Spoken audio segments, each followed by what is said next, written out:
Sé que hay una variante Delta, algo así, no sé. ¿Me puede contar un Claro. poquito de esa variante aquí en México en específico?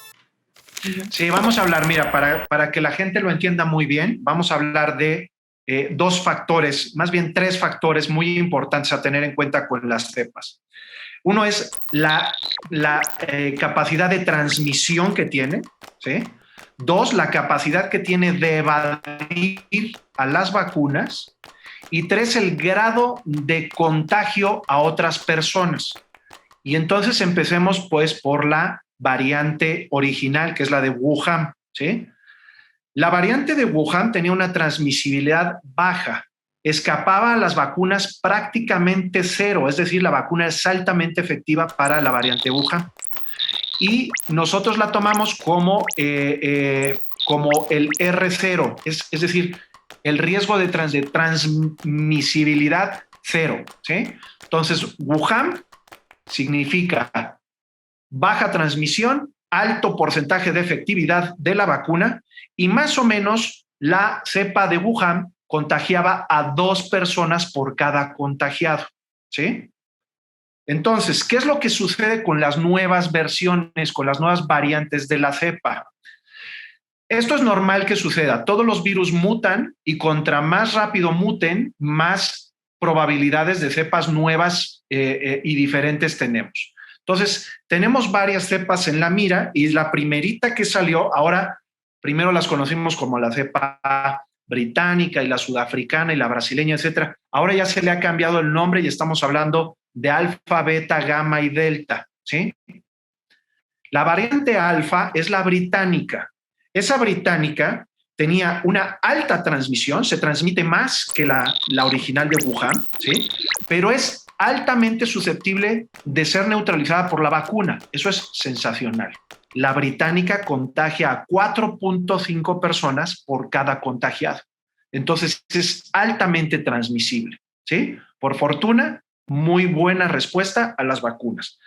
Y luego la cepa o la variante que está sonando en todo el mundo y que pues por desgracia está causando estragos en la India, en Bangladesh, en todo el sureste asiático, vemos imágenes devastadoras en la televisión. ¿Por qué es esto? ¿Por qué esta variante es tan tremenda? La variante Delta, una persona infecta a 8 personas, ¿sí? Y el problema que tiene, además de que es altamente transmisible, es que sí puede evadir de manera importante todas las vacunas, AstraZeneca, Pfizer, Moderna, CanSino, Sinovac, todas estas vacunas pueden ser no tan efectivas a la cepa Delta como sí lo han sido para otras. Entonces aquí la siguiente pregunta es, ¿llegará la variante Delta a México? No, bueno, pues la respuesta es muy sencilla, no es llegará, ya llegó, ya hay constancia, ya se ha secuenciado en los laboratorios mexicanos la variante Delta. Y esto es muy peligroso por lo que te decía, porque al ser de alta transmisión, un mexicano va a contagiar a 8. Y si bien es verdad que la mayoría de los vacunados pues les puede ir bien, pensemos otra vez en este grupo que hablábamos hace unos minutos, la gente de 20 a 45 años, la fuerza, el motor laboral de este país, que aún no está vacunado en su inmensa mayoría y que se van a contagiar con una cepa delta altamente contagiosa, altamente transmisible. Esto nos puede dar un golpe importantísimo en la economía nacional, porque se van a parar empresas, se van a parar tiendas. Tú imagínate que, no sé, en una tienda donde venden cualquier cosa, donde hay 6 personas trabajando, se contagia una. Tienen que cerrar esa tienda. Si, por ejemplo, en Constellation se nos infecta un sujeto en una línea de producción, va a haber que parar esa línea de producción. Entonces, el impacto de la cepa Delta quizás no se traduzca en un número tan grande de muertes como los que tuvimos en diciembre, enero, febrero, pero sí va a ser un golpe y un impacto muy potente en fuerza laboral y en economía y por lo tanto en producción. Entonces es ahí donde yo creo que debemos de poner ahora el foco y de manera muy importante prevenir a nuestra gente, a nuestra población que está en ese margen de 20 a 45 años, que no están vacunados y que se pueden contagiar por esta cepa delta altamente transmisible. en cuanto estén disponibles las vacunas, hay que ir, pero corriendo a ponérselas. Seguir distancia social, el uso de cubrebocas y vacunarse en cuanto sea posible.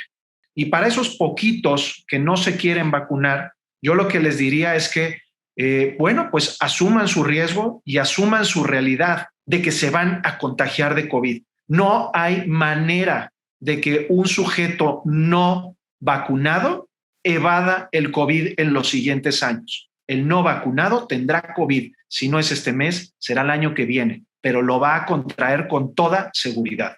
Como ustedes saben, y en las noticias se encargan de hablar de esto y de alarmar a la población de manera, incluso creo, exagerada, hay algunas reacciones graves a las vacunas, pero son tan insignificantes cuando de número total de vacunados hablamos, que no es un motivo para contraindicar la vacuna.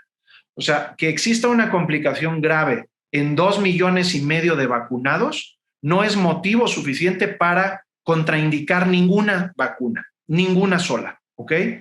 Para que ustedes se hagan una idea, 1 de cada 300 sujetos que toman penicilina desarrollan un efecto secundario grave, 1 de cada 300. Y sin embargo, la penicilina y sus derivados antibióticos no están prohibidos en ninguna parte del mundo. Entonces, ¿por qué habríamos de prohibir una vacuna que tiene una consecuencia grave en cada 2,5 millones de habitantes? No tiene sustento el querer prohibir una vacuna con un radio de efectos secundarios de 1 en 2,5 millones. Pues nada, un placer como siempre platicar contigo y con la gente que nos escucha en el auditorio de la empresa. Y pues vacúnense, chicos. Ese es mi mensaje, es mi recomendación. Vacúnense, animen a su gente, a su familia, a sus amigos. Anímenlos a que se vacunen lo antes posible.